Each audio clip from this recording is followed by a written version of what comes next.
हाँ देखिए, आज हम शुरू करने जा रहे हैं एड्स। डिजीज़ में आपको पढ़ा रहा था ह्यूमन हेल्थ डिजीज़ में। आज मैं पढ़ाने जा रहा हूँ जो टॉपिक, उसका नाम है एड्स। एड्स क्या है, पहले इसके विषय में जानेंगे। एड्स की क्या खास बात है, कैसे इन्फेक्शन होता है, कैसे उसको रोक सकते हैं। बस रोकना ही एक लक्ष्य है। अभी तक कोई वैक्सीन नहीं बना हुआ है, ना कोई वैक्सीन है ना कोई दवा है। एड्स का पूरा नाम होता है एक्वायर्ड इम्यूनोडेफिशिएंसी सिंड्रोम। ध्यान सुनिए, एड्स का जो पूरा नाम है वो है एक्वायर्ड इम्यूनोडेफिशिएंसी सिंड्रोम। जो वायरस एड्स कॉज करता है उसका नाम है HIV, ह्यूमन इम्यूनोडेफिशिएंसी वायरस। फैलता कैसे है, वो 4 विधियाँ इससे फैल सकता है। एक तो इन्फेक्टेड नीडल के द्वारा फैल सकता है। ध्यान दो इधर, इन्फेक्टेड नीडल के द्वारा फैल सकता है, या तो कंटामिनेटेड, या आप कह सकते कंटामिनेटेड ब्लड ट्रांसफ्यूज़न के दौरान फैल सकता है। कंटामिनेटेड ब्लड ट्रांसफ्यूज़न के दौरान, या कंटामिनेटेड ब्लड ट्रांसफ्यूज़न के दौरान फैल सकता है, या तो मदर के द्वारा फीटस में जा सकता है। मदर के द्वारा किसमें? फीटस में। मदर से फीटस में, प्लेसेंटा के थ्रू। बात समझ में आ रही है? या इंट्रावेनस ड्रग एब्यूज़र, जो ड्रग एडिक्ट्स होते हैं, जो एक ही सिरिंज के द्वारा कई लेते हैं, एक ही सिरिंज के द्वारा कई ड्रग एब्यूज़र दवा लेते हैं, दवा नहीं नशा लेते हैं, उसको उसमें इन्फेक्शन जो फैलता है वो किसके द्वारा फैलता है? वह फैलता है निडल के द्वारा, सिरिंज के जरिए। तो 4 विधियां मैंने बताया। पहला, सेक्सुअल कांटेक्ट के जरिए। Sexual contact, male female partner में से कोई एक इन्फेक्टेड हो तो हो जाएगा। दूसरा, कंटामिनेटेड ब्लड ट्रांसफ्यूज़न के दौरान, रक्ताधान के दौरान। जैसे मुझे एड्स हुआ है, अगर मैं किसी को अपना ब्लड दान कर दे रहा हूँ, उसमें वो ब्लड चढ़ जा रहा है तो उसको इन्फेक्शन हो जाएगा, ये कंटामिनेटेड ब्लड ट्रांसफ्यूज़न। तीसरा, इन्फेक्टेड सिरिंज के जरिए।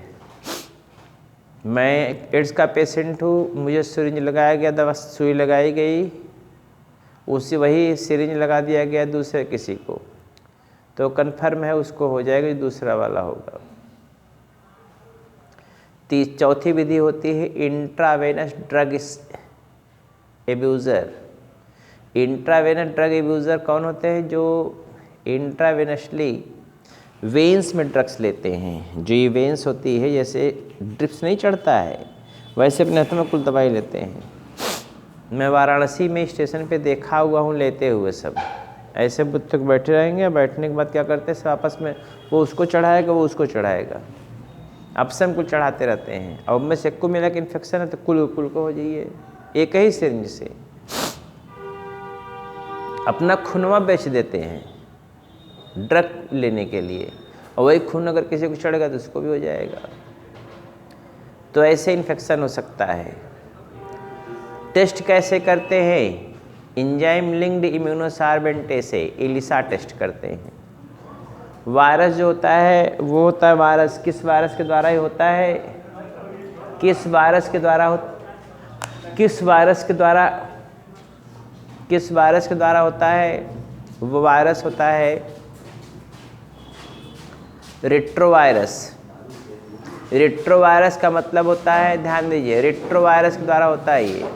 रेट्रोवायरस का मतलब होता है RNA कंटेनिंग वायरस के द्वारा।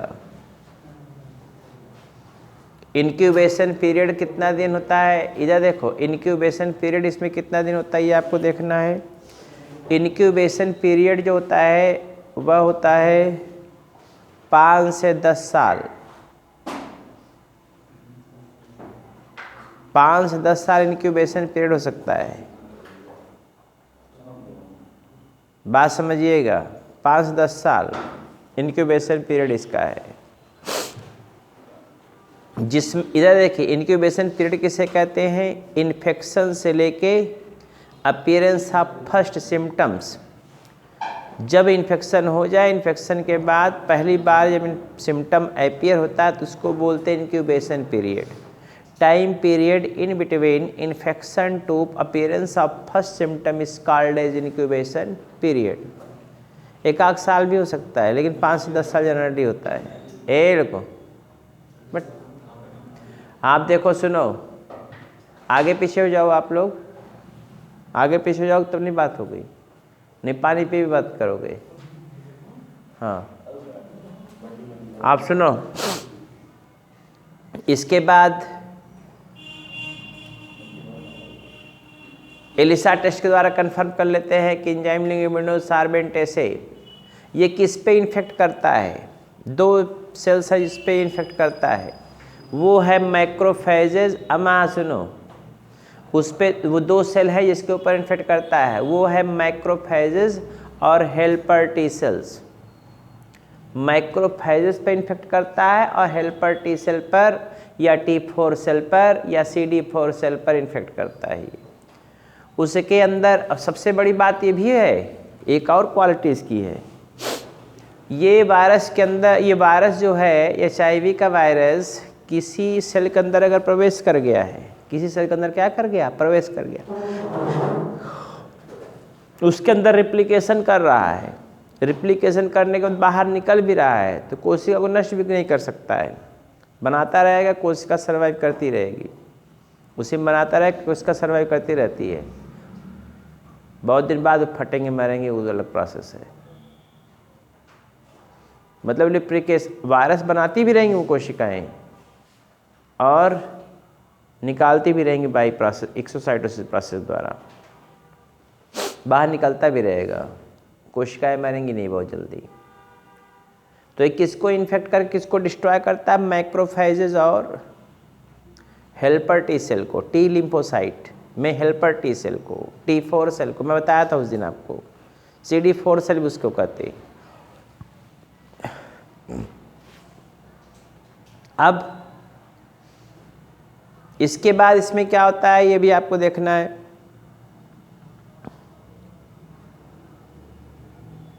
दो ऑर्गेनाइजेशन, 2 संस्थाएं चल रही हैं, नाको, NGO।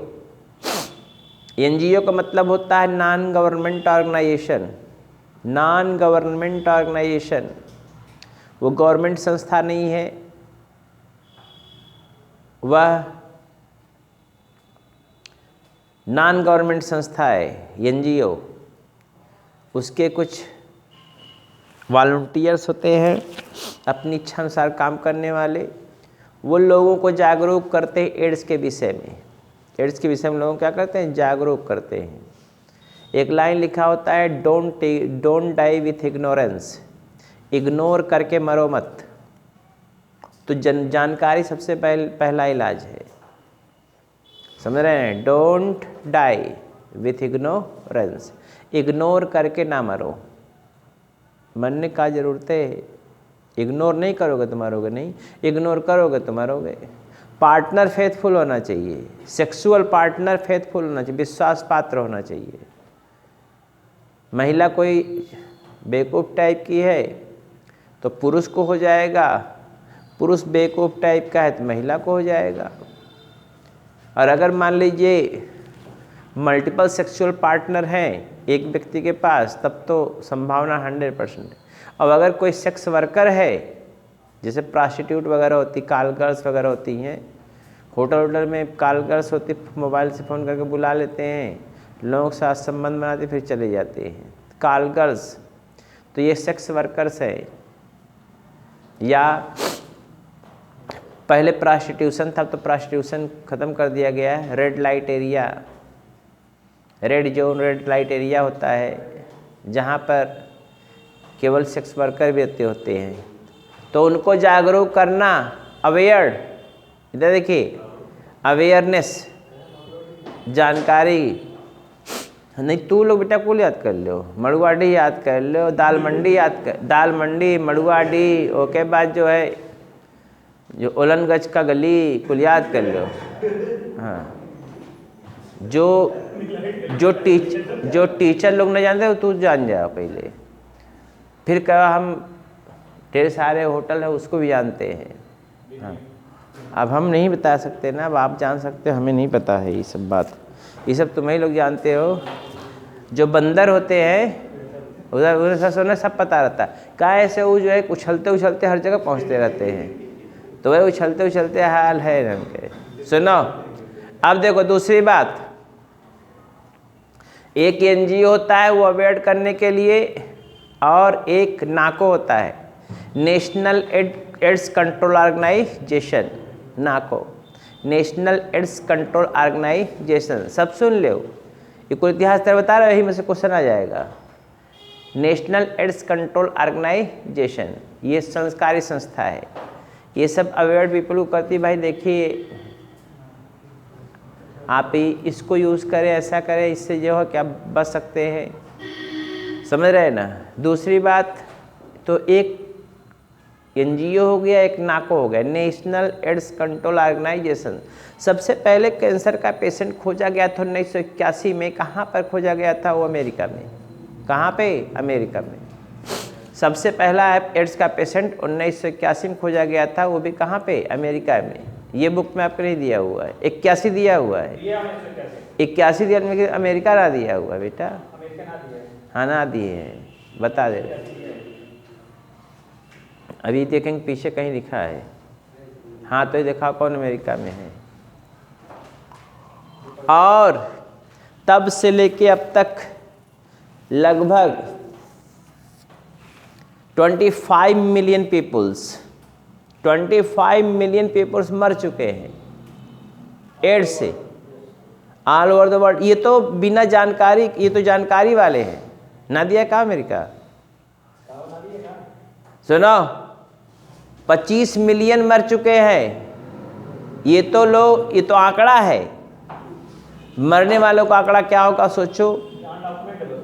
हाँ ये तो खाली आप जो जिस जानकारी हो गई वो मर गए, वैसे तो कितने पता नहीं चलता वो मर गए, एड्स हो गया, समझ रहे हैं ना।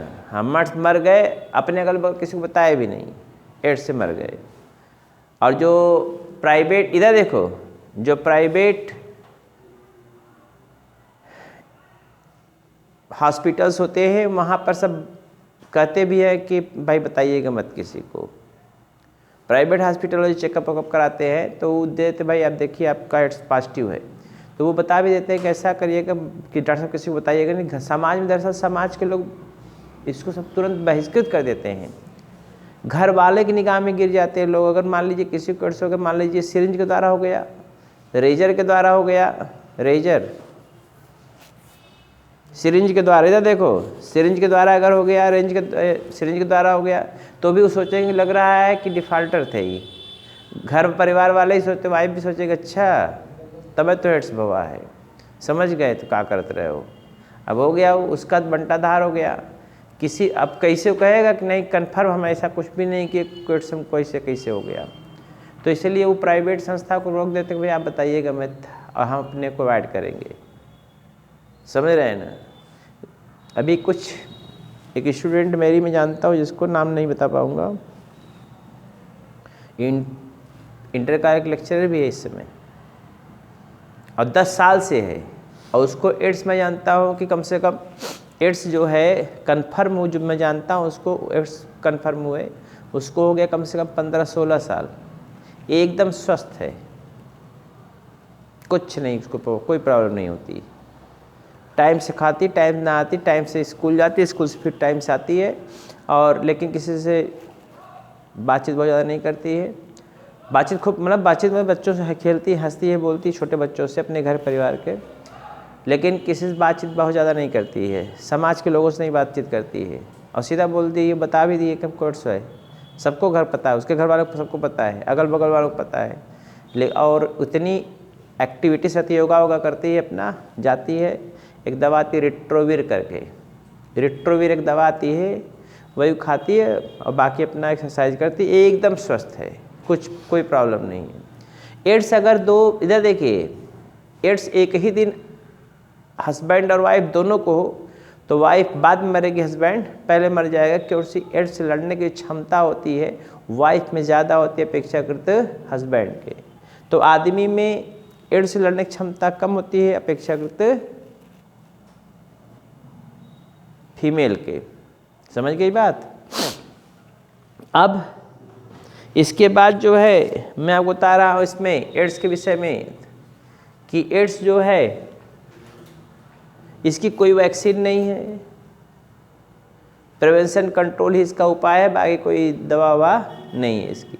तो ज़्यादा इसके बताने का कोई मतलब नहीं है, लेकिन समझ लीजिए आप एड्स किसे कहते हैं, खटाखट बता दें। हाँ, ads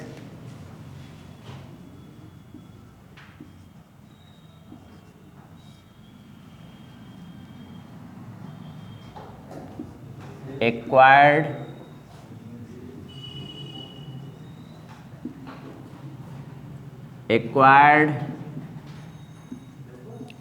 immuno deficiency syndrome. Pathogen का नाम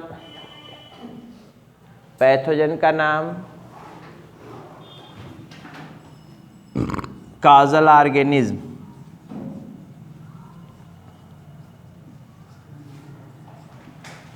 कौन है? उसका नाम है रिट्रोवायरस।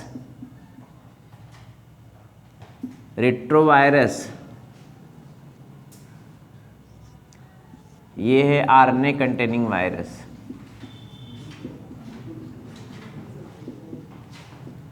आरएनए कंटेनिंग वायरस, उसका नाम है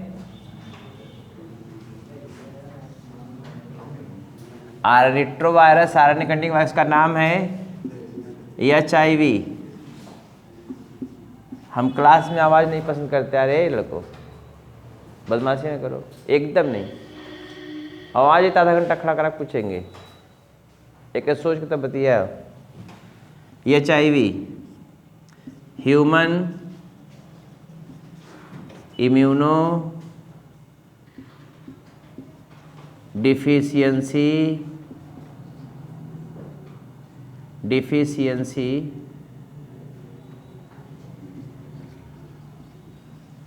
virus.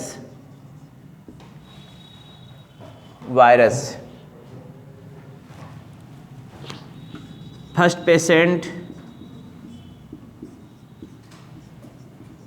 Patient was discovered in 1981 in America. 1981 में अमेरिका में खोजा गया था। About 25 million peoples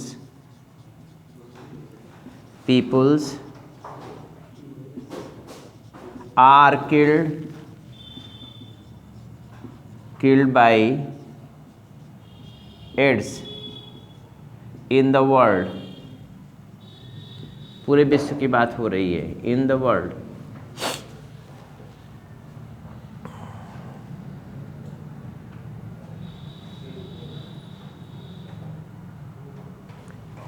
large number of peoples are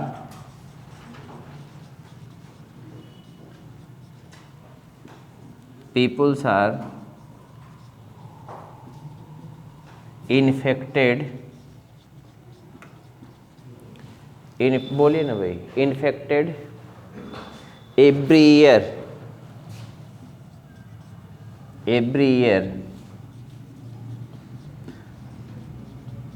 प्रत्येक वर्ष हो गया। ये क्या है? इट इज नॉन क्योरेबल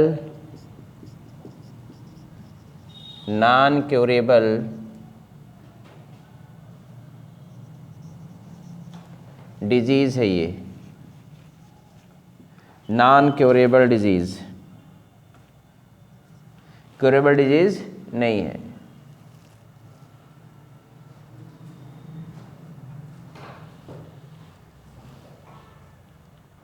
कोई डिजीज क्योरेबल डिजीज नहीं है, ये ठीक नहीं हो सकता।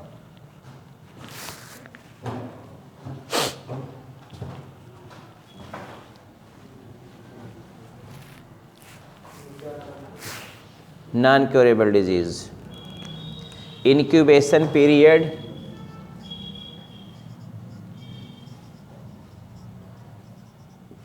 इंक्यूबेशन पीरियड 5 से 10 साल होता है। इसको बोलते हैं time interval between infection to appearance of first symptom. Incubation period क्या है? इसको बोलते हैं time interval between infection to appearance of first symptom. का हो गया? नहीं समझ में आया? का कुछ परेशानी बताओ। अम्मा इस आज इन्फेक्शन में बहुत 5 साल बाद डिजीज पता चलेगा, मतलब डिजीज पता चलेगा, डिजीज आपको सिम्टम अपीयर होगा, लक्षण।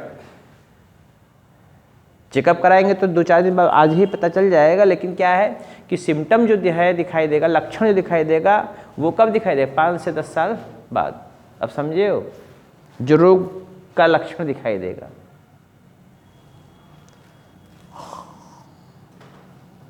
लिख रहे हैं ना, time between infection and appearance of first symptoms. अब समझे?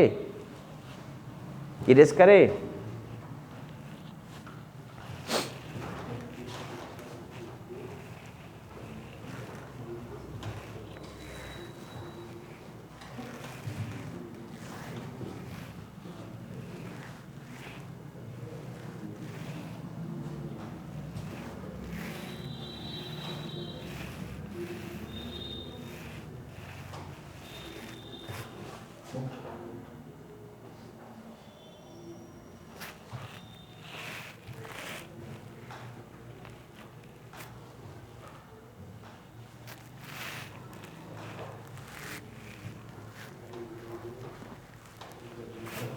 इन्फेक्शन कैसे होगा? इन्फेक्शन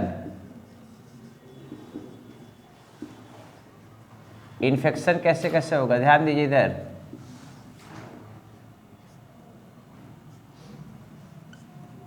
ये इन्फेक्शन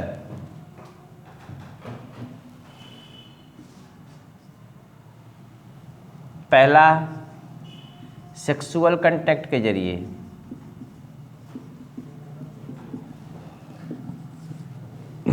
दूसरा कंटामिनेटेड ब्लड ट्रांसफ्यूज़न के जरिए। ब्लड ट्रांसफ्यूज़न मतलब जो खून चढ़ाते हैं, ब्लड ट्रांसफ्यूज़न के जरिए। तीसरा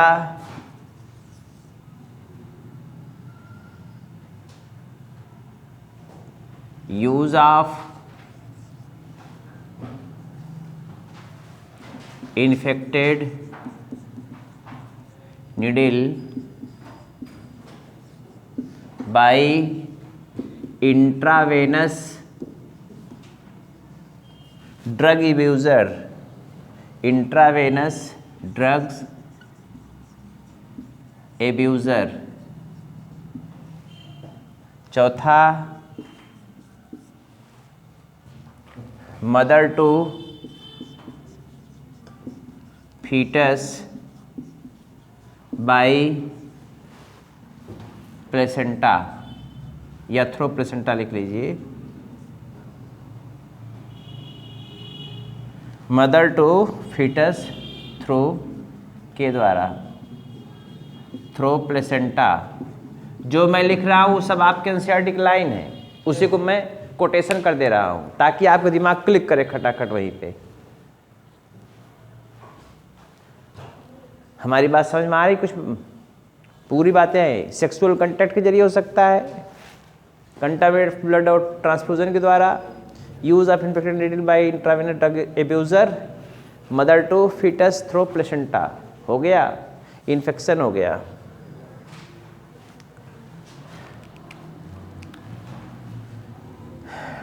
दूसरा है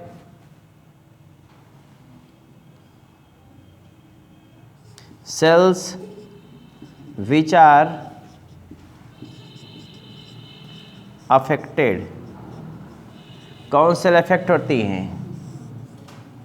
दो सेल्स, मैक्रोफेजेस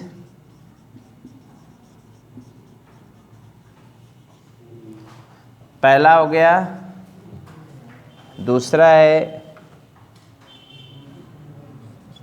मैक्रोफेजेस, दूसरा है हेल्पर टी सेल या T4 सेल या CD4 सेल कहते हैं इसको।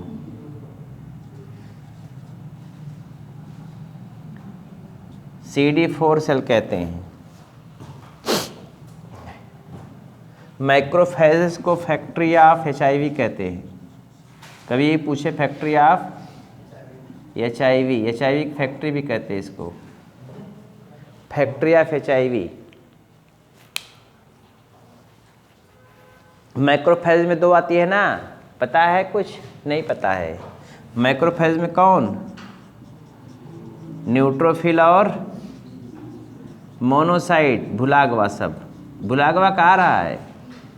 न्यूट्रोफिल और मोनोसाइट क्या होते हैं? मैक्रोफेजेस। 0.4 कहाँ से आ गया? 65% ही होता है, 6 से 8% ही होता है। गड़बड़ाइजेशन न होने पाए। हाँ,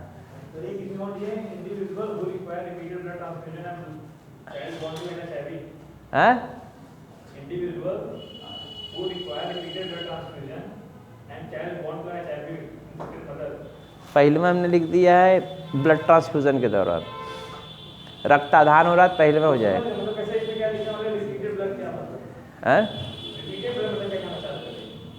जैसे मदर, इधर देखिए, माँ के द्वारा बच्चे में जा सकता है, जय बच्चे होंगे तय बार हो।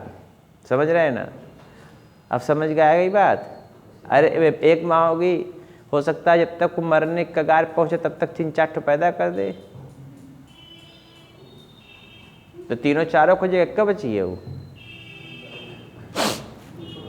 और जो परेशानी से पूछ लीजिए, टेंशन मत लीजिए, एकदम सिंपल से मतलब समझ लीजिएगा। इधर सेक्सुअल कंटैक्ट के जरिए होगा, कंटामिनेटेड ब्लड ट्रांसफ्यूजन के जरिए। अब वो चाहे मदर के द्वारा पहुँचे, चाहे फादर के द्वारा पहुँचे, चाहे जैसे पहुँचे।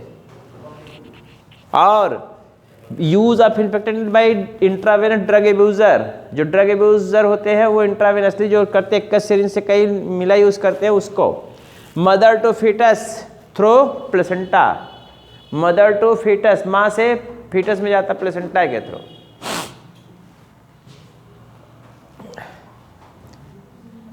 सेल्स विच आर अफेक्टेड, कौन सेल अफेक्टेड होती है? मैक्रोफेजेस और हेल्पर टी सेल। ये किसका है? T4 सेल किसका, कौन सा है? किस, ये CMI का पार्ट है, सेल मीडिएटेड इम्यूनिटी। बोलिए ना, सेल मीडिएटेड इम्यूनिटी का पार्ट है ये। टेस्ट कौन होता है? टेस्ट, इसके लिए कौन टेस्ट करते हैं? Elisa test. एलिसा इसको बोलते हैं इंजाइम लिंक्ड इम्यूनो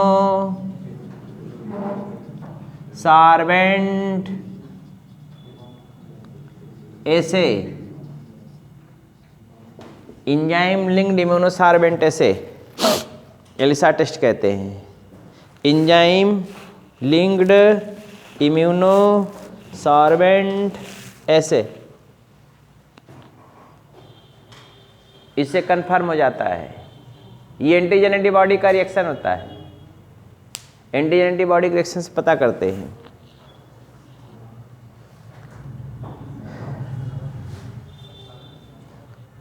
हो गया।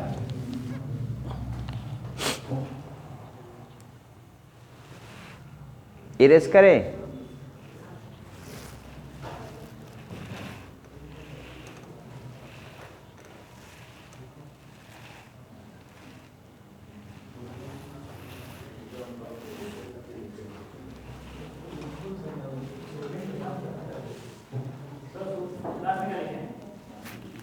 इम्यूनोसार्बेंट ऐसे ASSAY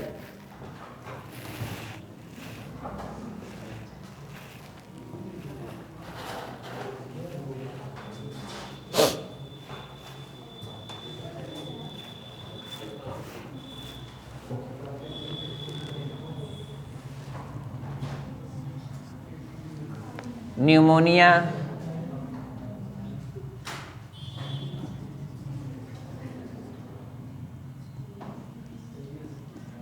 disease occurs in AIDS. कौन कौन सा डिजीज हो सकता है?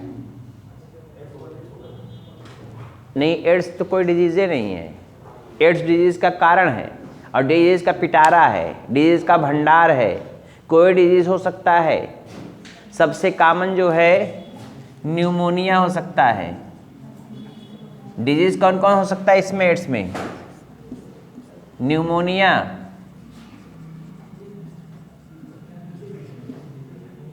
Pneumonia,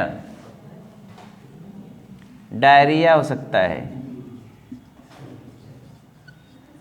diarrhoea,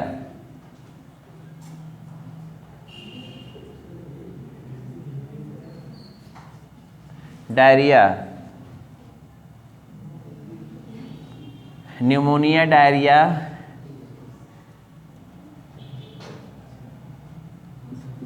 typhoid. हालांकि टाइफाइड नहीं जाने तो कंफ्यूजन हो जाएगा। काप्साल्स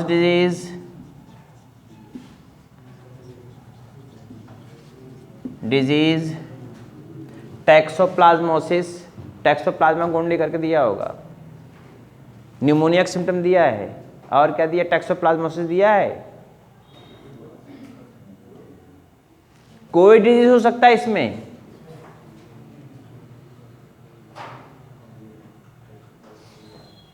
टैक्सोप्लाज्मोसिस भी दिया होगा। ये न्यूमोनिया एंड टैक्सोप्लाज्मोसिस हो सकता है। डायरिया, काप्साल डिजीज, कोई भी डिजीज होता है। एनी डिजीज अकर्स, कोई गारंटी नहीं होगी। एनी डिजीज अकर्स, कोई भी डिजीज हो सकता है। इसके अलावा टाइफाइड भी हो सकता है, लेकिन उसे पढ़ाया जा चुका था। आप सोचेंगे किसी किसी को जाएगा। आपकी बुक में ये ज़्यादा दिया तो एक पचा लगा, ये वाला ज़्यादा दे देगा। न्यूमोनिया, टैक्सोप्लाज्मा, टैक्सोप्लाज्मोसिस हो गया।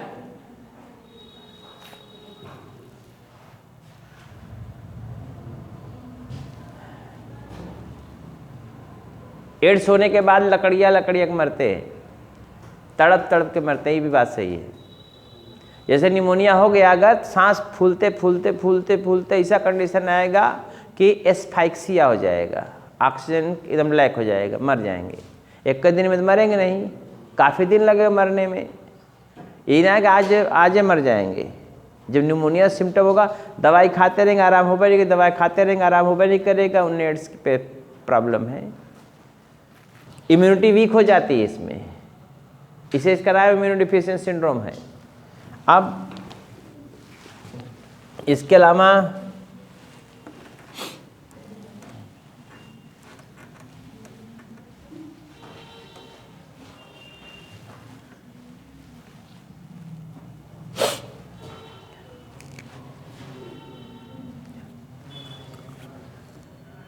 Organisation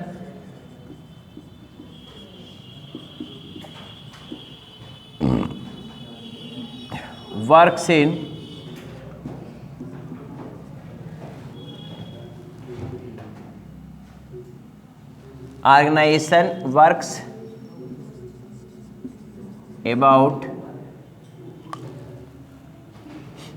organization works about AIDS।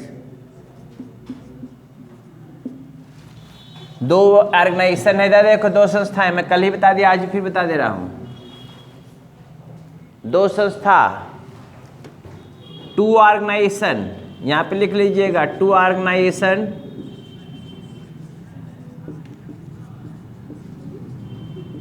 works to aware the people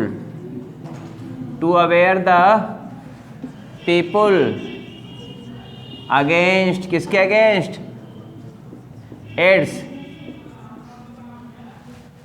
के अगेंस्ट। और वो दो संस्थाएं कौन कौन सी? पहला है NGO, non government organization, government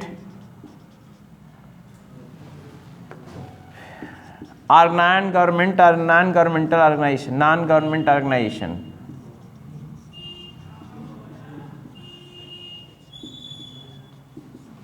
दूसरा है नाको,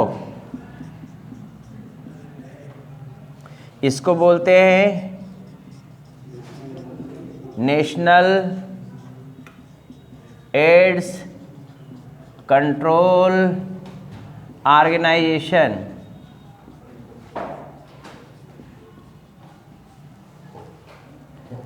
ये दोनों संस्थाएं क्या करती हैं? अवेयर करती हैं। Organization works to aware the peoples against AIDS, जानकारी देने के लिए।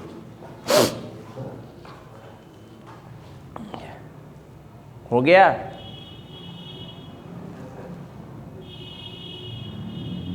ये स्वायत्त संस्था है। स्वायत्त संस्था मतलब होती है कि इसको सरकारी पैसा नहीं मिलता है, पेमेंट नहीं मिलता है, ये लोग अपने आप से करते हैं, पैसा कलेक्ट करते हैं, पैसा कलेक्ट करके अपने हिसाब से जो है लोगों को जानकारी देते हैं। और ये नेशनल एड्स कंट्रोल ऑर्गेनाइजेशन सरकारी संस्था है जो क्या करती है? लोगों का अवेयर करती है। दवाएं तो है नहीं जो काम करती है इस पर, बात समझ रहे हैं ना? दवाएं तो है नहीं जो काम करती हैं, लेकिन फिर भी कुछ दवाएं दी जाती हैं।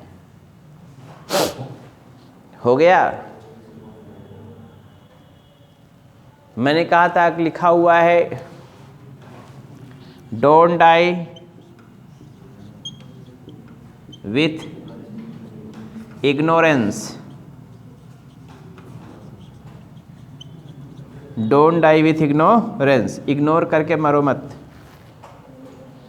Don't die with ignorance, ignore करके मरो मत। ये भी लाइन लिखी हुई है आपकी। तो ये इंडिकेट करता है कि आपको जानकारी होनी चाहिए और इसको आप इग्नोर मत करो। सेक्सुअल पार्टनर फेथफुल होना चाहिए। समझ गए हमारी बात? हो गया यहाँ तक? अगली बात देखिए, कैसे कंट्रोल कर सकते हैं।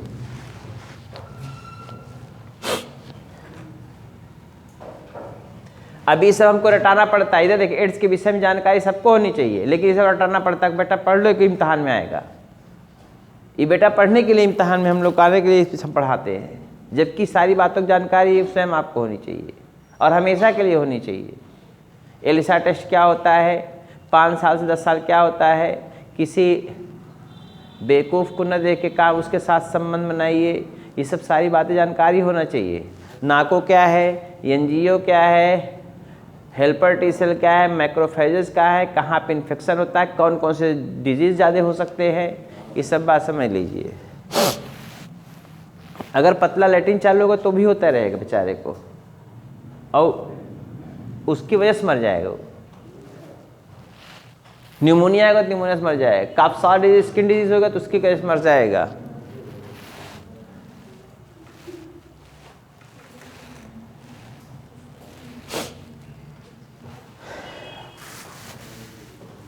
हो गया? इसके बाद कंट्रोल कैसे करेंगे? Prevention and control,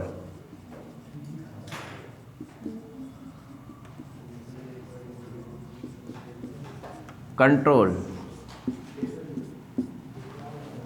prevention and control,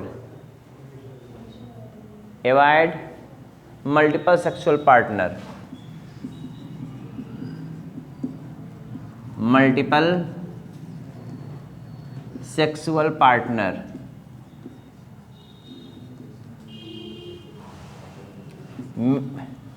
husband and wife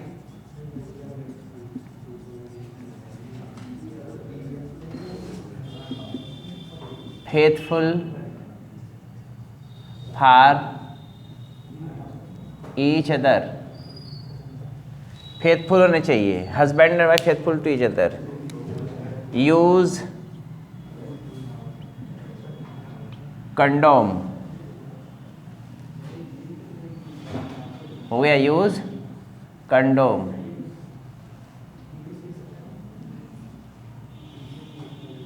avoid infected syringe, needle,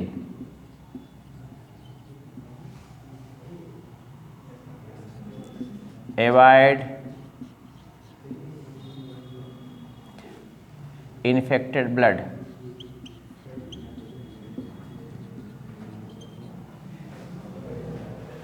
लड़को,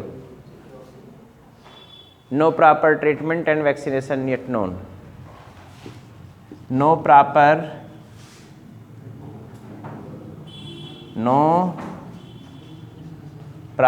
treatment and vaccination is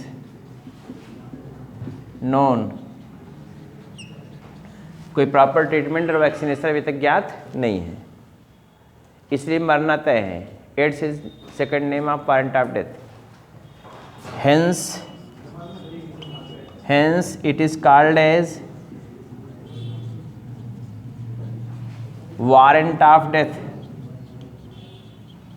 warrant of death, death का वारंट आ गया है, चलो बुलावा आया है, माता ने बुलाया है, कहाँ जाने के लिए? ऊपर जाने के लिए। जन्नत या जहन्नम उसमें से क्या मतलब है? जाना है, बस बात खत्म। जैसे जन्नत जैसे जहन्नम है, बात तो दोनों एक है।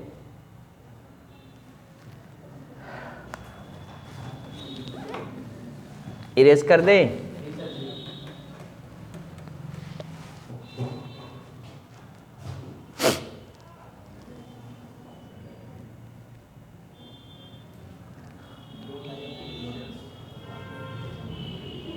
इरेज कर दीजिए अब।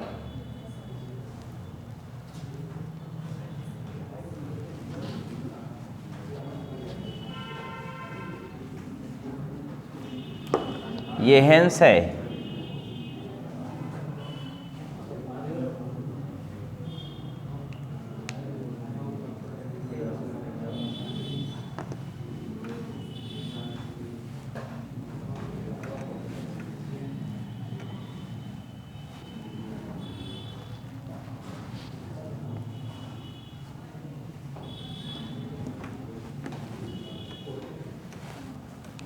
देखिए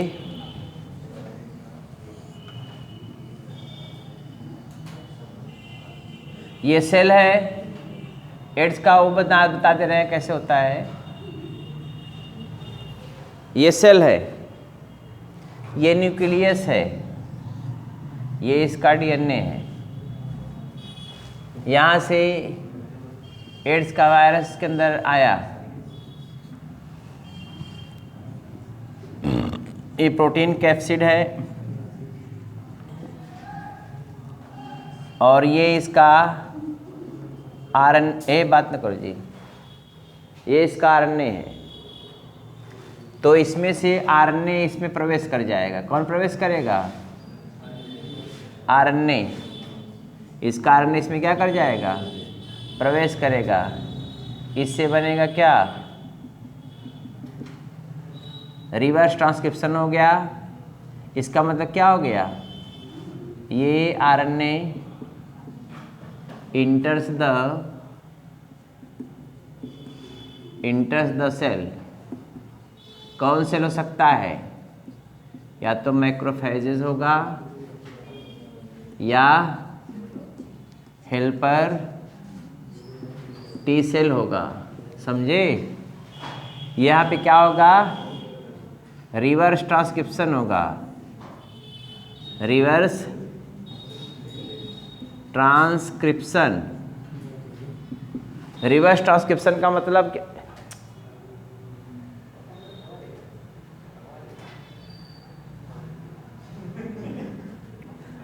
तो दौरा है तो लोग पढ़ता है, दो मिनट पिया एक बार पी लो, दौरा पड़ता है। रिवर्स ट्रांसक्रिप्शन हो रहा है तो ये क्या बन गया? डीएनए बन गया। ये डीएनए ऑफ होस्ट सेल। अभी क्या करेगा? इसके अंदर प्रवेश करेगा। DNA of virus incorporated with, किसके साथ? With host DNA. Host DNA इसके साथ जुड़ जाएगा। ऐसे ये जुड़ गया, यहाँ पे दिखा दे मोटा थोड़ा, ये क्या करे? जुड़ गया। यहाँ सब निकलेगा, कौन बनेगा?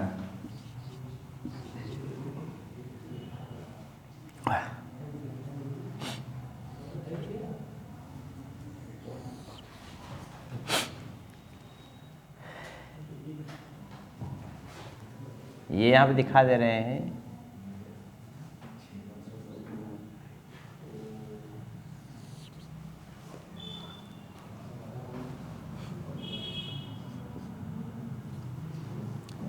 Viral DNA, viral RNA formed by host cell. ये वायरल आरएनए है।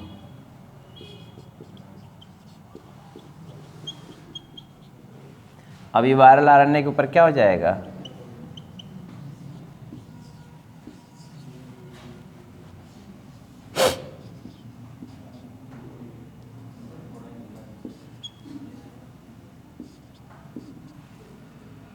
ये है HIV। अब HIV क्या होगा? ये बाहर निकलेगा। एस्केप्ड आउटसाइड बाय,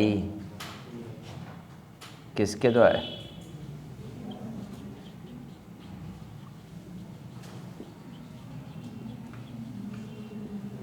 यहाँ पे इंपॉर्टेंट नोट्स लिख लीजिएगा। आपकी बुक में लिखा हो ऐसे मैं भी लिख दे रहा हूँ। नोट आपको याद रखना है। नोट यहाँ पे देखिए, नोट भी लिख दे रहे हैं यहाँ पे। रिवर्स ट्रांसक्रिप्शन किसके द्वारा होता है? रिवर्स ट्रांसक्रिप्टेज एंजाइम के द्वारा। नोट में क्या लिखना है? HIV producing cell remains survive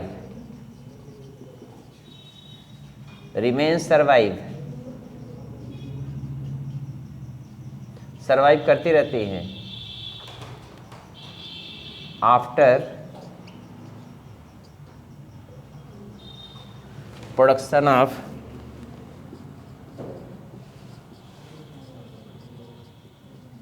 HIV।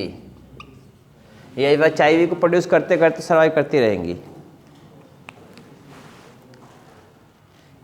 Simple method मैंने बताया समझने के लिए, दिमाग में आपको घुस जाएगा। वैसे किताब से रटते रहो 5 साल।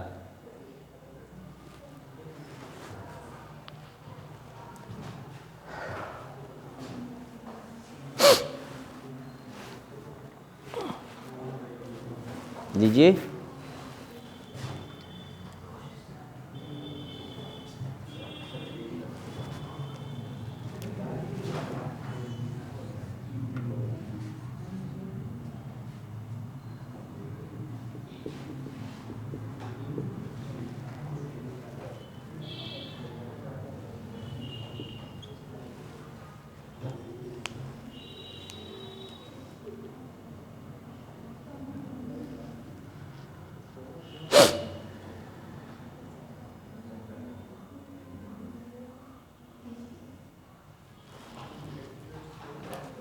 Producing host cell.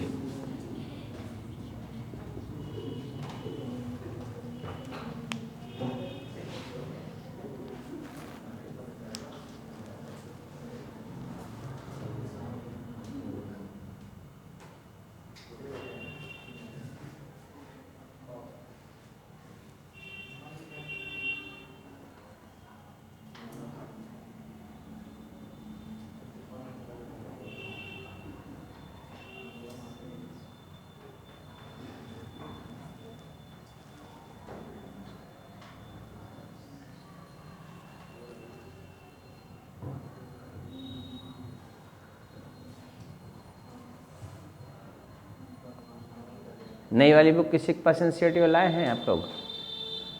चलिए अभी दिखा दे, कुछ कटा फटा तो नहीं इसमें ना? हाँ नहीं, देख लेंगे थोड़ा सा, कटा वटा तो नहीं, कुछ तो पढ़ा देंगे पूरा, नहीं तो लगा हुआ। जल्दी बताओ, आज कैंसर भी पढ़ा दें, आज मेरे पास टाइम है। हाँ टाइम है मेरे पास, कैंसर भी आज ख़त्म।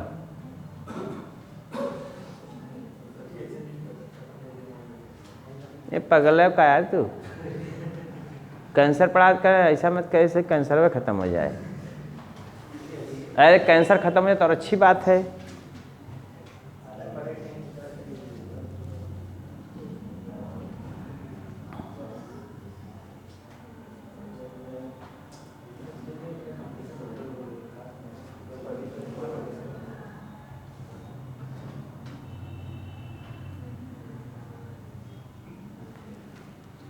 समझा दें, समझा दें, बन गया है?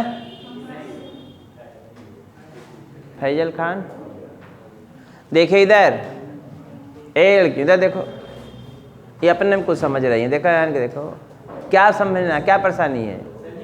हाँ अब भाई तो बनाते हो,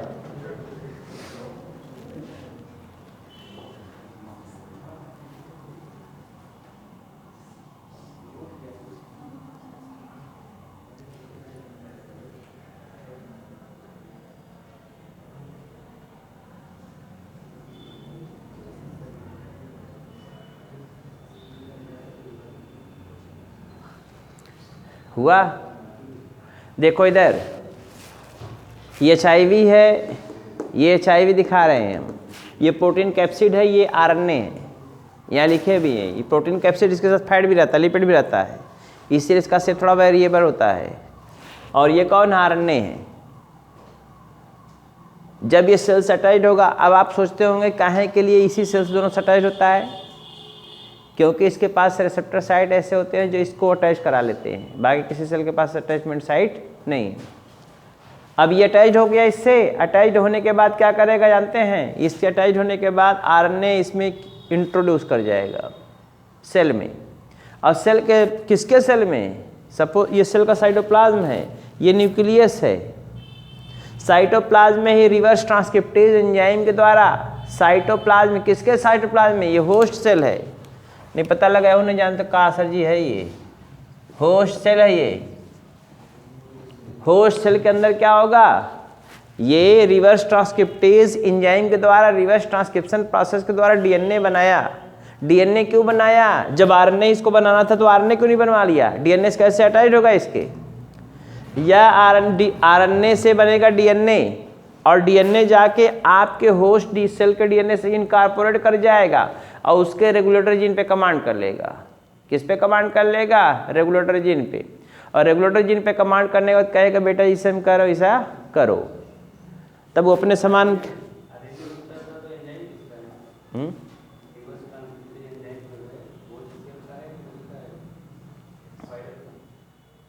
देखिए सही बात तो ये होती है कि जो वायरस होता है उसके पास कोई अपना सेल ऑर्गेनेल्स होता ही नहीं है, समझ रहे हैं ना। लेकिन रिवर्स ट्रांसक्रिप्टेज एंजाइम जो होता है, रिवर्स ट्रांसक्रिप्टेज एंजाइम जब बनता है तो उसी समय वो लेके चलता है। इसके ऊपर देखेंगे ना तो रिवर्स ट्रांसक्रिप्टेज अटैच रहता है, वायरस का ही होगा वो। किसका होगा? वायरस का। जब ये बन के तैयार होगा इसी समय बन गया रहेगा रिवर्स ट्रांसक्रिप्टेज एंजाइम, याद रखिएगा इसको। ये रिवर्स ट्रांसक्रिप्टेज एंजाइम लेके पहुंचा था, रिवर्स ट्रांसक्रिप्शन हुआ। अरे बोलो यार, हाँ हुआ, हाँ हुआ, रिवर्स ट्रांसक्रिप्शन हुआ, आरएनए डीएनए बना, डीएनए न्यूक्लियस के अंदर गया, डीएनए से मिला, 5 से 10 साल तक इससे व्यवहार बनाया, 5 से 10 साल तक इसे क्या किया, व्यवहार बनाया। और व्यवहार बनाने के बाद तब इसको क्या किया, कहा जैसा मैं कर रहा हूँ ऐसा करो। जैसे जौनपुर में मक्कारी है, फीस दे देंगे सर जी, फीस दे देंगे सर जी, फीस देने बिना चली भाग, 6 महीना पढ़ के नहीं भागे कि मिली। हम तो नमक बोल देते, उसमें शर्माने कौन सी बात है। एक लड़का नाम राव का जो मैथ में पढ़त रही, हाँ हाँ सर जी बस, सर जी बस बस बस। आजकल विश्वास किसी ऊपर करना एकदम समझिए कि खतरे से खाली नहीं है। खूब पढ़ी मस्ती से, 6 महीने, सर जी इस पढ़वा दीजिए, सर जी हो नहीं पढ़वा दीजिए, सर जी मेरे पेट में दर्द है, इस इलाट ऑफ प्रॉब्लम। अब प्रॉब्लम करके चली भाग धीरे से। अब उसके पिताजी से रोज आते हैं, सर जी बस, सर जी बस। अब तो अगली बार से सिस्टम सेट कर दे रहे हैं कि जिसको पढ़ना होगा 4 दिन पढ़ के समझ लो तो समझ में आवत पढ़ो, नहीं भाई हर जगह कोचिंग खुली, पढ़ो आप आराम से। कितने अच्छे ऐसे बेचारे हैं, इसमें ढेर सारे ऐसी लड़कियां पूरी बैठी हुई लड़कियां हैं जो पूरा फीस पेमेंट करके बैठी हुई हैं आराम से रिलैक्स होके, समझ रहे हैं ना। ऐसे अगली बार एक लड़का रहा, उसका नाम रहा, नमक नहीं बोलेंगे उसको, अब नाम नहीं बोलेंगे जब हमारे नहीं पढ़ रहा है, वो सर जी बस दे देंगे, सर जी बस दे देंगे, पापा बीमार है, ये बीमार है, मम्मी बीमार है, बीमार रहे वो। जब श्राप लग जाएगा टीचर का ना तो ज़िंदगी में सफलता नहीं मिलेगी। आप हाँ नहीं सीधे बता दो, न देव नहीं यार, 1000-2000 लड़के, चलो उसमें 2-4 लड़के नहीं दे पा रहे, चलो अलग बात हो गई, बोलिए वो तो इधर, हाँ सुनो तो अलग बात हो गई। लेकिन ये बहका के सर जी हम बस दे दे, बस दे दे, बस दे दे रहे हैं, लेकिन बहकाने वाला काम गलत होता है। हो गया। अब सुनो, का गारंटी तू भग भुग ना भगबो, का गारंटी भैया तुरी। हाँ सुनो, अरे छोड़िए इसको। तो वैसे यहाँ पे है, विश्वास तोड़ देता है। ये आया न्यूक्लियस से मिला, इसके न्यूक्लियस के डीएनए से, कहा तू भी डीएनए, ए लड़का सुनो जी, ए लड़का चुप, इसका डीएनए है, ये इसका डीएनए है, वायरल डीएनए। ये होस्ट के डीएनए से आके हाथ मिलाया, समझ में आएगा नहीं वैसे, होस्ट के डीएनए से आके हाथ मिलाएगा। कौन डीएनए? वायरस का डीएनए। कहा हम भी दोस्त तुम भी दोस्त, दोस्त दोस्त, तुम भी डीएनए मैं भी डीएनए, दोनों लोग डीएनए डीएनए हैं, दोनों क्या हैं? डीएनए डीएनए हैं।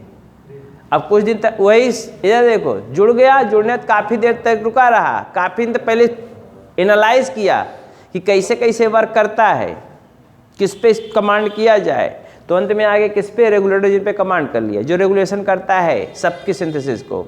उसके बाद कहा बेटा आप जैसा कहें वैसा करो।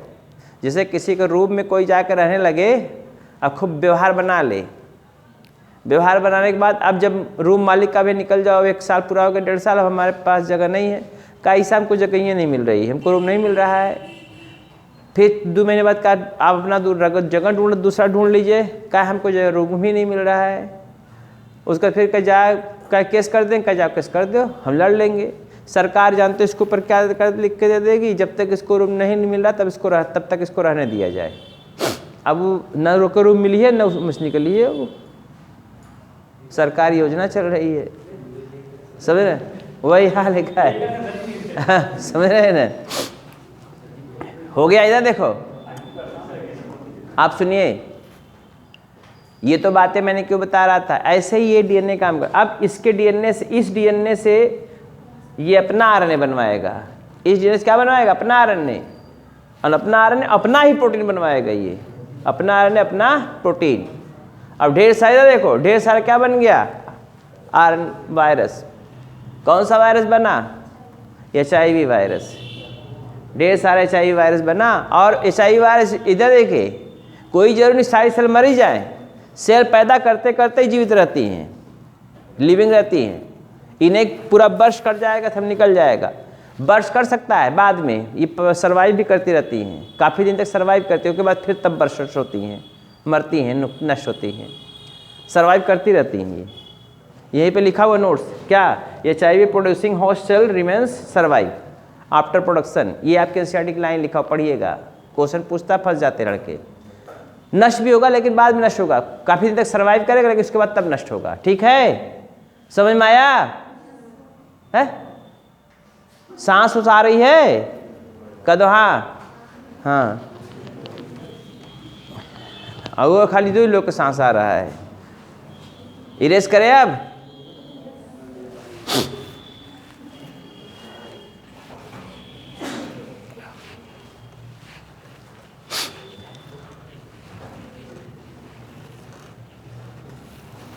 दो 3 क्वेश्चन आता है इसमें से, इस बार पता नहीं क्या था, मेरे दिमाग में नहीं है। इससे क्या क्वेश्चन आया हुआ था? कोई क्वेश्चन आया था? कौन एक ठो? हाँ,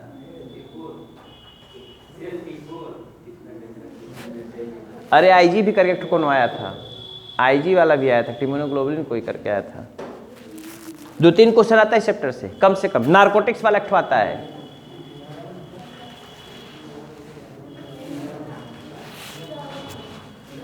नेक्स्ट है कैंसर। एक अगला डिजीज है, उसका नाम है कैंसर। कैंसर किसे कहते हैं? Unlimited uncontrolled growth of cell is called as cancer. पहली बात, unlimited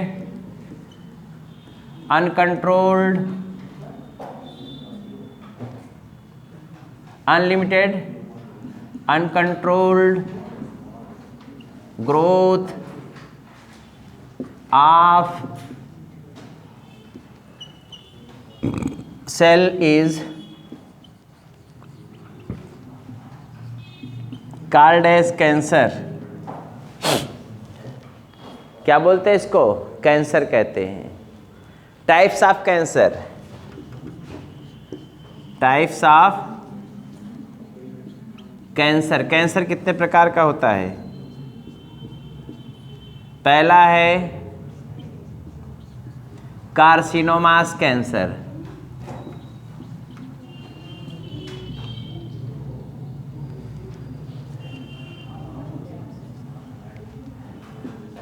cancer of epithelial lining.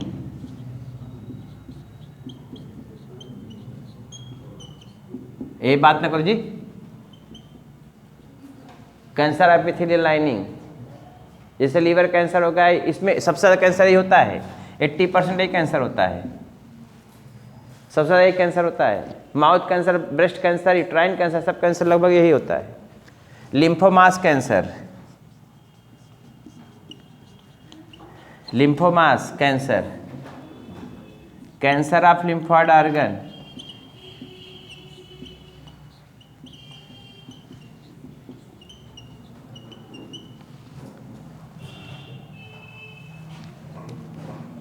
ग्लायोमास cancer,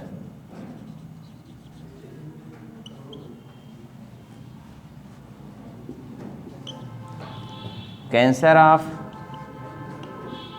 brain, sarcomas cancer. तुम लोग दौरा पड़ता क्या यार बिचवा बिचवा में बतियाने का। Sarcomas cancer, cancer of muscles, muscles का कैंसर,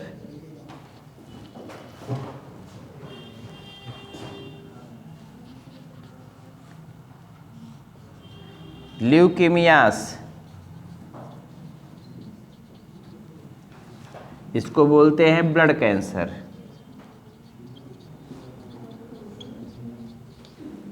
ब्लड कैंसर,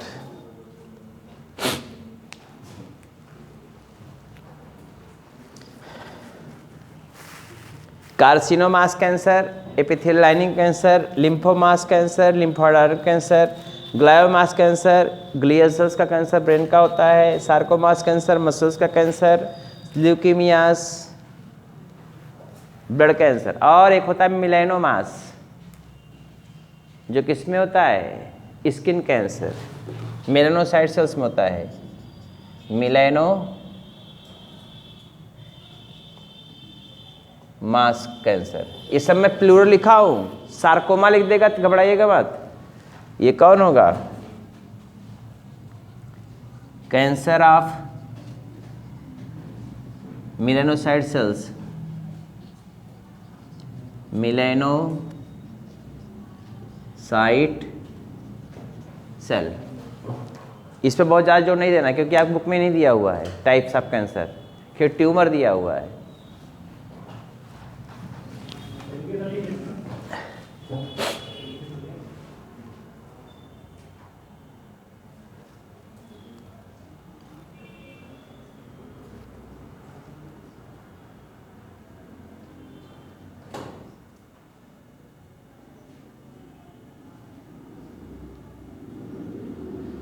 हो गया?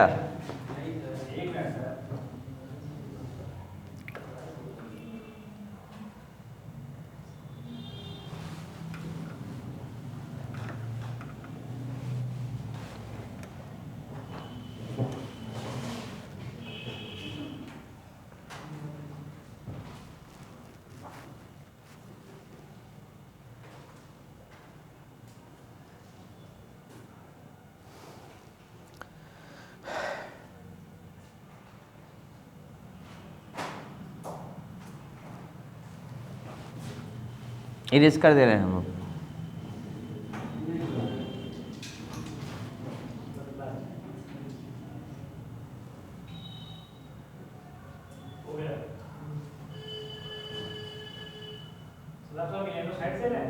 हाँ, मेलानोसाइट सेल्स।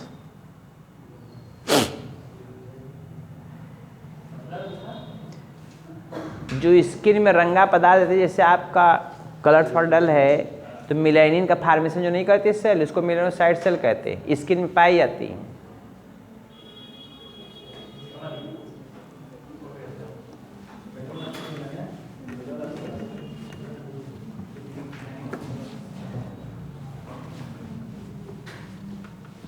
इस पे ज़्यादा जोर नहीं इसलिए दे रहे क्योंकि आपके खाली बता दिए कैसा टाइप होता है, ये सब आपकी बुक में है नहीं, इसे मैंने ज़्यादा डिटेल दिया बताया। अब इसमें आपको देखना है टाइप्स ऑफ ट्यूमर। ट्यूमर कितने प्रकार के बनते हैं? Types of tumour. कैंसर में ट्यूमर 2 प्रकार के बनते हैं। पहला है बेनाइन ट्यूमर। ट्यूमर किसमें देखो OUR लिखा है, केवल R लिखा है, OR लिखा है, केवल OUR लिखा है। ट्यूमर में देखो यार OUR करके दिया, OR देगा केवल। हाँ बस ठीक है, यही मैं पूछ रहा था। ट्यूमर्स। और दूसरा है malignant tumour.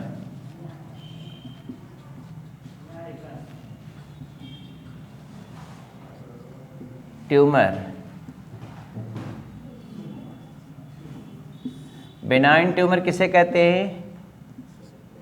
Tumour of beginning cell. Tumour of the beginning. Tumour of beginning. Beginning का ट्यूमर जो होता है उसको क्या बोलते हैं? Tumour of beginning. बिगिनिंग का ट्यूमर जो होता है।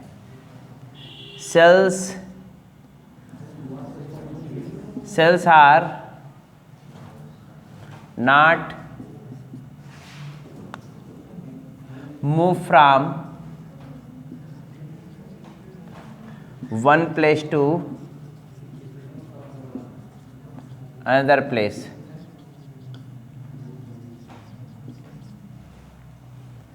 एक प्लेस से दूसरे प्लेस पे मूव नहीं करती हैं।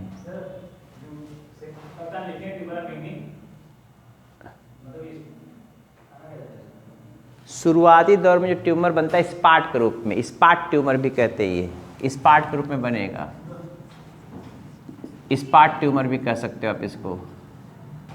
ये मलिग्नेंट मारने वाला नहीं है, ये ठीक हो सकता है। पूछे क्यों? क्योंकि ये ट्यूमर बिगिनिंग का है, पहली बात हो गई। दूसरी सबसे इम्पॉर्टेंट जो इसका कारण क्या है, देखो इसकी कोशिकाएं जो कैंसरस सेल्स हैं वो एक जगह से दूसरी जगह पर स्थान पर मूव नहीं करती हैं। Cells are not move from one place to another place in the body, एक जगह दूसरी जगह बॉडी में नहीं जाती हैं, अर्थात ये मेटास्टेसिस तो नहीं करती हैं। इसको बोलते हैं मेटास्टेसिस, पता नहीं याद है कि नहीं, मेटास्टेसिस। मेटास्टेसिस मतलब होता है एक जगह दूसरी जगह मूव करना। ये ठीक हो सकता है, it may be cured,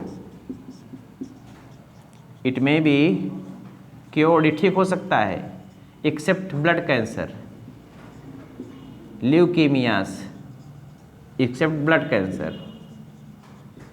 blood cancer वाला शुरुआती दौर में ही नुकसान करेगा।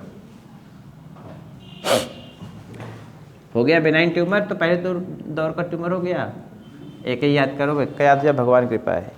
बेनाइन मैलिग्नेंट ट्यूमर, ये है tumour of later stages, tumour of later stages, later stages का ट्यूमर है ये। सेल्स सो मेटास्टेसिस, इसकी कोशिकाएं क्या करती हैं, cells show metastasis,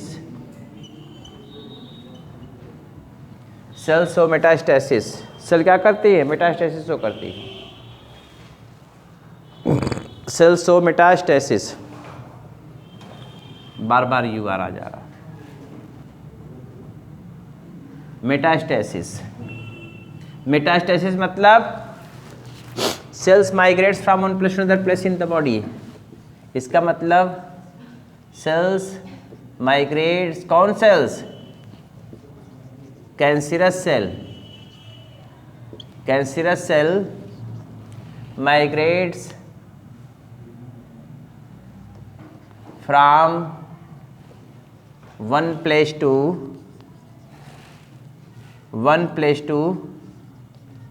another place in the body. It is non-curable. It is generally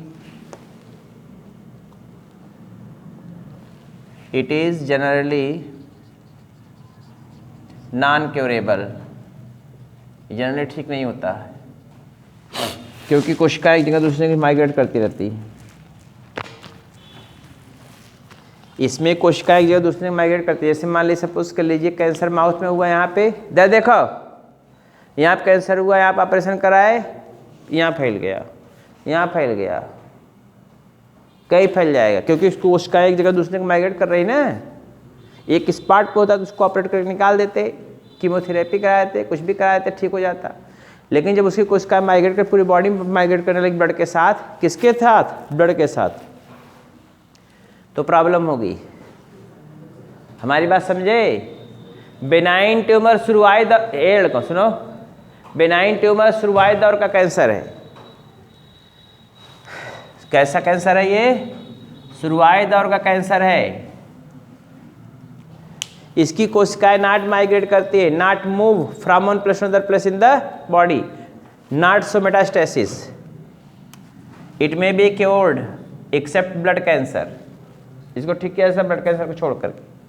malignant tumour क्या होता है, tumour of later stage, cells of metastasis, इसकी कोशिकाएं कैसे क्या शो करती है, मेटास्टेसिस शो करती है। Cancerous cell migrates from one place to another place in the body, it is generally non curable. ये जनरली क्या होता है, क्योरेबल नहीं है। आप समझे हमारी बात। ये इसलिए मैलिग्नेंट ट्यूमर ज़्यादा हानिकारक होता है, समझ गए ना।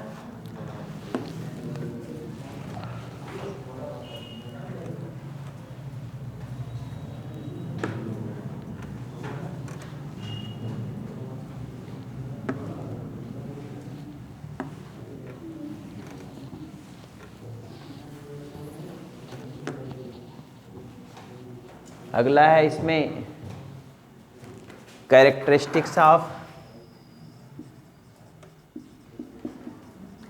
Of cancerous cell.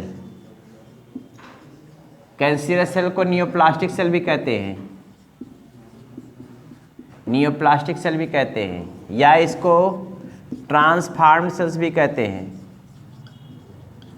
Transformed cell भी कहते हैं। क्या क्या कैरेक्टरिस्टिक फीचर होता है इसका? पहला, मेटास्टेसिस। मेटास्टेसिस मतलब migrate from one place to another place. Place पहला कैरेक्टर है। इन द बॉडी थ्रू, किसके थ्रू? Blood circulation.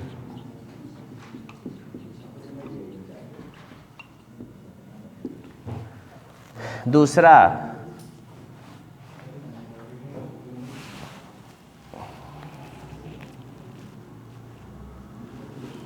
Uncontrolled growth of cell.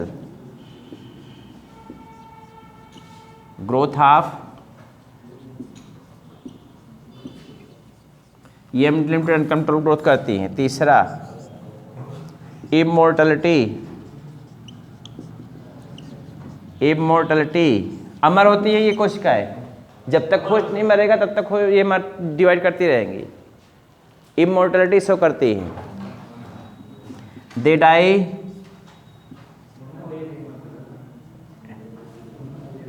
They died with host. जब होस्ट मरेगा तब मरेंगे, नहीं मरेंगे नहीं इसके पहले। चौथा, invasiveness. इन्वेजिवनेस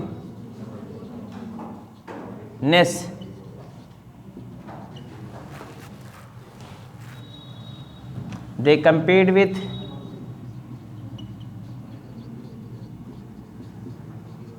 normal cell and grow in size.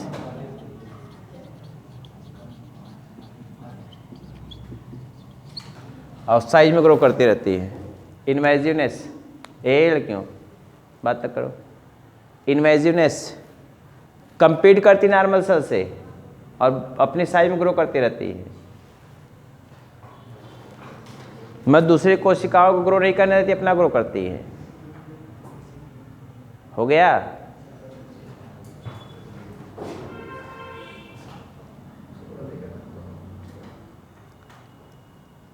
Loss of contact inhibition, पांचवा कैरेक्टर इसका है।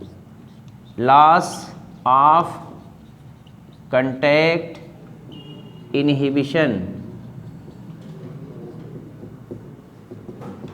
इसका मतलब कोशिका, देखिए नॉर्मल सेल जब दूसरे कोशिका को कंटैक्ट में आती है तो अपना ग्रोथ लगो। इसका मतलब सब समझ में नहीं आएगा। लॉस, ये आपकी बुक में लिखा हुआ है, loss of contact inhibition. Normal cell दूसरी कोशिका कंटैक्ट में आने के बाद क्या होता है, उनका जो है ग्रोथ रुक जाता है। लेकिन ये कोशिका, ये कैंसरस सेल जो होती है दूसरी कोशिकाओं के संपर्क में आने के बाद ही अपना ग्रोथ जारी रखती है। हमारी बात समझे? Loss of contact inhibition. Normal cell stop their growth. Normal cell inhibited their growth when come in contact of other cell, contact of other cell, other cells, but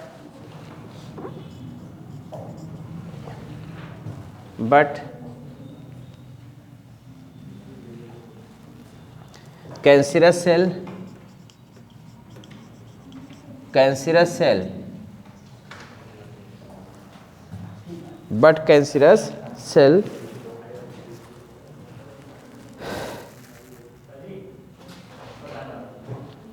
continuously grow.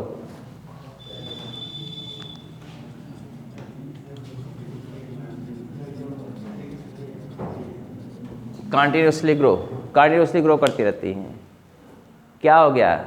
जो समझ में पूछो तुरंत खट से बताएंगे।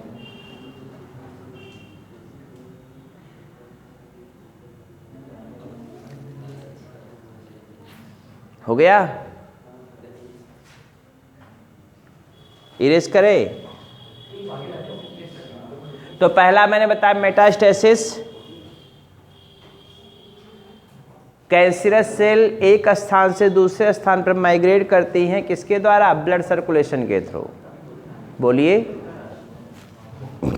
अनकंट्रोल्ड ग्रोथ ऑफ सेल, ये कोशिकाएं अनकंट्रोल ग्रोथ करती हैं जिनका कोई कंट्रोल नहीं होता। इमोर्टलिटी, कैंसरस सेल अमर होती हैं, वो जो होस्ट मरेगा तब मरती हैं, समझ रहे हैं ना।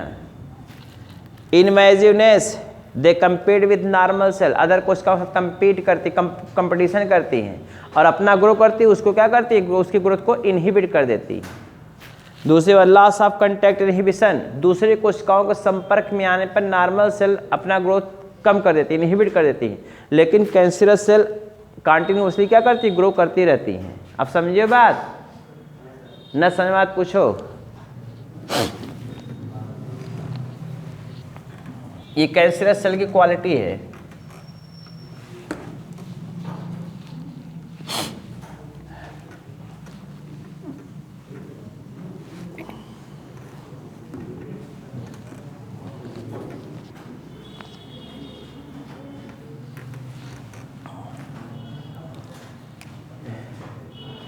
Carcinogen,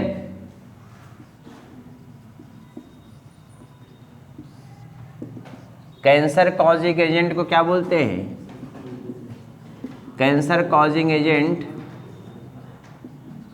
are called carcinogen. Cancer causing agent को क्या बोलते हैं? कार्सिनोजेंस कहते हैं। जैसे UV rays, UV B raise,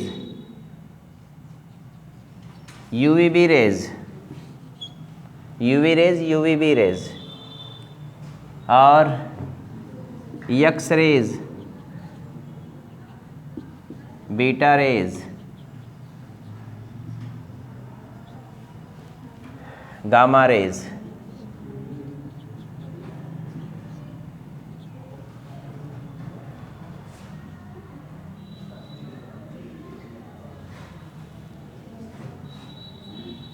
ionising radiation,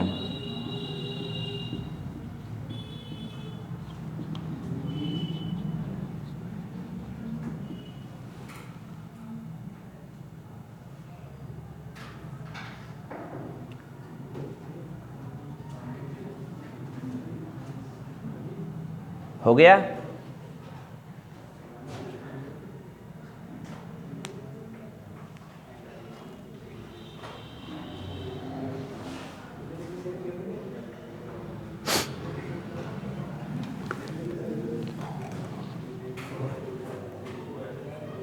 x rays, beta rays, gamma rays, कुछ भी हो सकता है।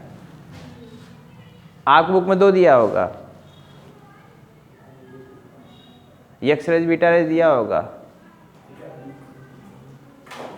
इरेज कर दे।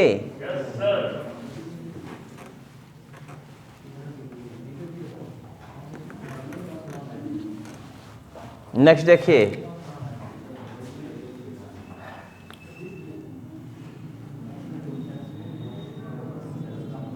आंकोजीन किसे कहते हैं? Cancer causing gene, cancer causing gene को बोलते हैं आंकोजीन। कैंसर कॉजिंग, बोलो क्या परेशानी बताओ ना, तुम लोग कोई परेशानी मत पूछो। Cancer causing gene is called as oncogene. Cancer causing gene is called as oncogene. कौन आंकोजीन है? इधर देखिए, आंकोजीन 2 प्रकार का आंकोजीन होता है। पहला होता है सेलुलर आंकोजीन, आंकोजीन इसको बोलते सी आंकोजीन। या इसी को बोलते हैं proto oncogene. Oncogene, proto oncogene किसमें पाया जाता है? Found in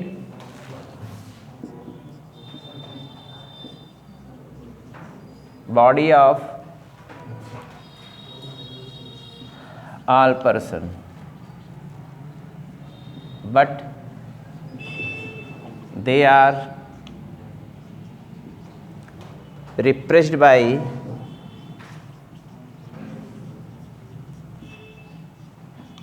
repressor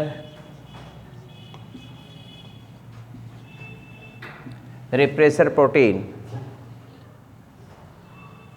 repressor protein के द्वारा रिप्रेस किया जाता है, वो सेल ऑन्कोजेनिक नहीं रह जाती। दूसरा है viral oncogene.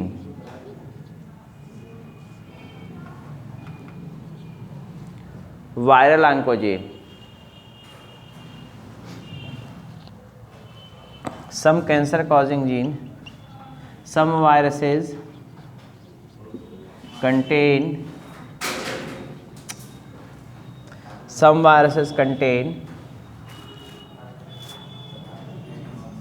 cancer causing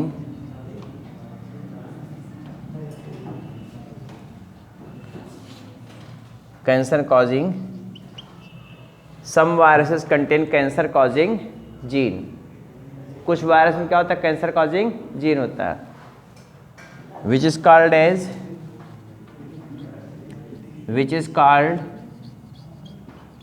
as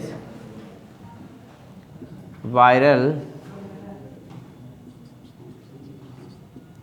oncogene। Example,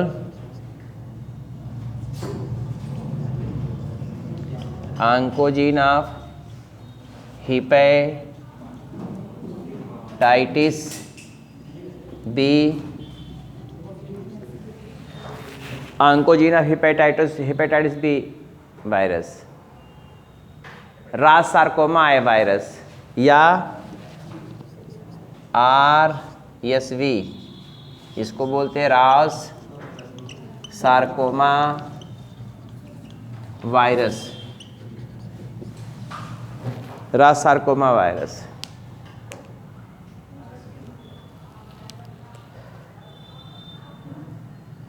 रास सार्कोमा वायरस।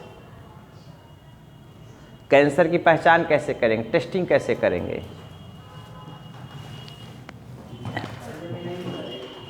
हम लोग रुके हैं, घबराइए मत आप, डोंट वरी, बी हैप्पी।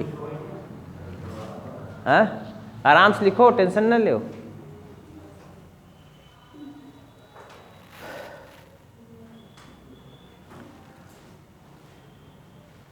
हमको इसके बाद पूरी इकोलॉजी पढ़ा देंगे, तीनों चैप्टर। इसी महीने इकोलॉजी ख़त्म करना है हमको। इकोलॉजी ख़त्म हो जाएगा तो बच्चे को 2 ही चैप्टर हमारा आवत है। हम अपना काम जो करते हैं वो पूरा करने का प्रयास करते हैं, भगवान चाहे हो भी जाता है। आप लोग की दुआएं साथ में रहती हैं। अब सर जी मैडम जी तो नहीं है, हाँ दूसरी मैडम जी आ सकती है, वो मैडम आ सकती है, वो दूसरी मैडम है, मगर मैडम भी आ सकते हैं, सर जी आ सकते हैं। नहीं सर जी, जो सर जी है वो पढ़ाने का थोड़ा, सर जी पढ़ाने का टैक्ट थोड़ा तेज़ है, वो स्पीड थोड़ा तगड़ा है, इसलिए वो एक्सपीरियंस है थोड़ा, पढ़ाने का तरीका बहुत बढ़िया है। और मैं बानर की तरह कोई हिलता उलता नहीं उसमें। हो गया ये? बोलो जी।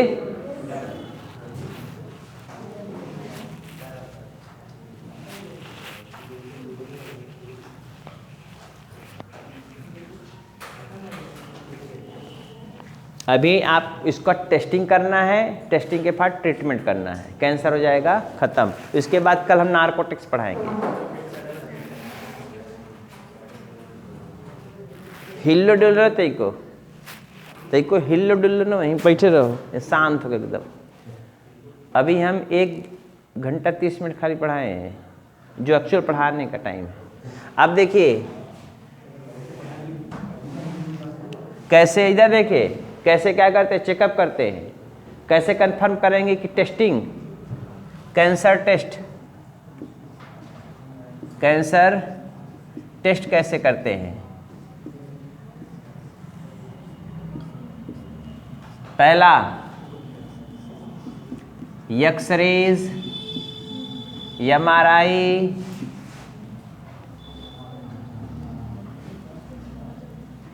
एक्सरे करते हैं, एमआरआई करते हैं, मैग्नेटिक रेजोनेंस इमेजिंग,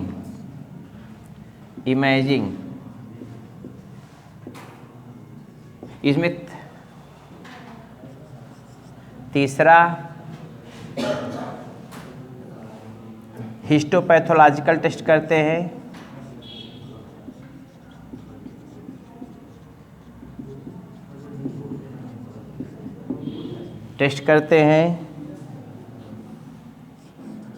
चौथा सीटी,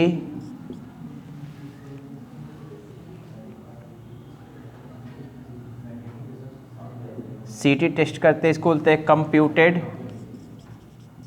कंप्यूटेड टोमोग्राफी, बोलो ना जी, टेस्ट। लास्ट है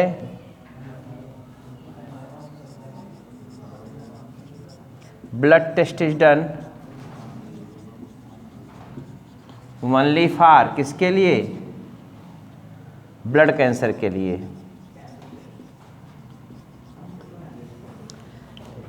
एक्सरे करते हैं, देखो इधर एक्सरे करते हैं, सब क्वेश्चन है ये। एक्सरे करेंगे, उससे सस्पेक्टेड हो जाता है कि हो सकता है। एमआरआई करें, कन्फर्म हो जाएगा, इसमें 3 डायमेंशनल इमेज बनता है, मैग्नेटिक वेव पास करते हैं, magnetic wave, Tesla MRI 1.5, Tesla MRI 3, समझ रहे हैं ना। तो वो क्या होता है, उससे कंफर्म हो जाता है कि सस्पेक्टेड एरिया जहाँ पे कैंसर होगा पता चल जाएगा। 3 डायमेंशनल इमेज बनता है मैग्नेटिक वेव के कारण, इसी को बोलते हैं एमआरआई, मैग्नेटिक रेजोनेंस इमेजिंग। ये आपको शायद हमारे फिजिक्स में, हमारे से मॉडर्न फिजिक्स में होगा भी पढ़ने के लिए। ये अगला इधर देखो हिस्टोपैथोलॉजिकल टेस्ट, ये भी ये देखिए ये और कंफर्म कर देता है। जैसे हमारे सस्पेक्टेड एरिया है, जैसे सपोज के लिए कोई सोच कह रहा है कि हमको यहाँ पे प्रॉब्लम है माउथ में, सुनो, कोई सपोज कर माउथ में कैंसर की संभावना है, तो उसका क्या करेंगे, उस टिश्यू को निकाल के उसका कल्चर पे टेस्ट करेंगे। अगर अनलिमिटेड अनकंट्रोल ग्रोथ हो रहा है तो कन्फर्म होगा कैंसर है। ये हिस्टोपैथोलॉजिकल टेस्ट जो होता है ये बहुत इंपॉर्टेंट है, ये सबसे बेस्ट मेथड है। एमआरआई भी ठीक अच्छा मेथड है। और कंप्यूटर टोमोग्राफी टेस्ट भी करते हैं, कंप्यूटर टोमोग्राफी टेस्ट, इसमें इससे भी कन्फर्म हो जाता है। लेकिन ब्लड का टेस्ट केवल किसके लिए करते हैं, ब्लड कैंसर के लिए। ब्लड टेस्ट किसके लिए करते हैं, ब्लड कैंसर के लिए, बाकी कोई कैंसर इससे ब्लड से कंफर्म नहीं होगा। हमारी बात समझे। ये तो हो गया कैंसर का टेस्ट। फिर उसके बाद अब आप ट्रीटमेंट कैसे करेंगे।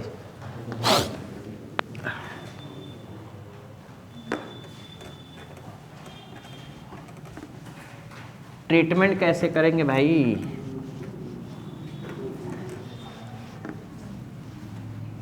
ट्रीटमेंट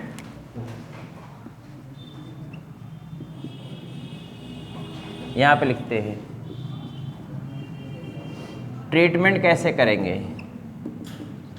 ट्रीटमेंट करने का तरीका इधर देखो, ट्रीटमेंट के लिए हम आपको कई तरीका बता दे रहे हैं। अब जो भी हो, पहला है immunotherapy.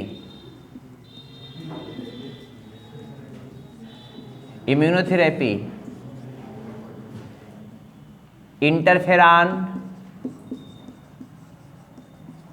is given for treatment। हम आपको इंटरफेरॉन जब पढ़ा तभी बताए थे कि इंटरफेरॉन इम्यूनोथेरेपी में दिया जाता है कैंसर में। दूसरा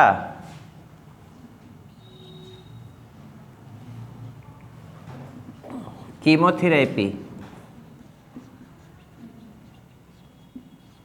इसमें क्या करते हैं, anti cancerous drugs are given for treatment, treatment के लिए दिया जाता है, given for treatment, anti cancerous drugs are given for treatment, anti cancerous drug दिया जाता है ट्रीटमेंट के लिए। इसका साइड इफ़ेक्ट क्या होता है, साइड इफ़ेक्ट इसका क्या होगा, साइड इफ़ेक्ट, साइड इफ़ेक्ट क्या क्या होगा, स्वेलिंग ऑफ द बॉडी, पहले बतिया ही लो तब पढ़ा मैं, स्वेलिंग ऑफ द बॉडी,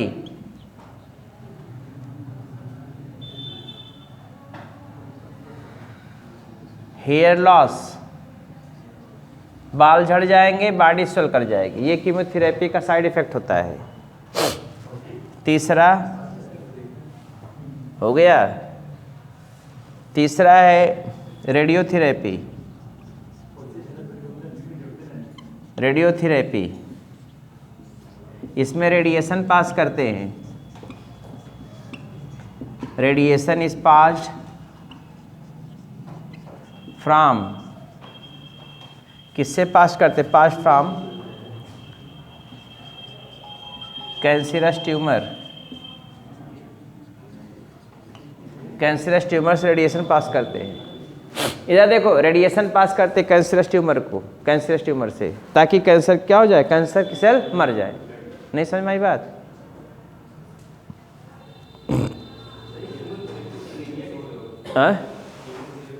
जो केमिकल, इधर देखो, स्वेलिंग हो गया, बॉडी हेयर लॉस हो गया, और इससे हाँ एनीमिया भी हो सकता है, इसमें आरबीसी कुछ क्या मरने लगती हैं, एनीमिया हो गया, और ये तीनों, swelling of body, hair loss, anaemia, ये और ये हेयर ऑफ लॉस, क्योंकि जो केमिकल ड्रग दिया था कैंसर के लिए वो आरबीसी को डिस्ट्रॉय करती है। रेडियोथेरेपी में radiation pass from the cancerous tumour. Last बचा हुआ है कौन, चौथा,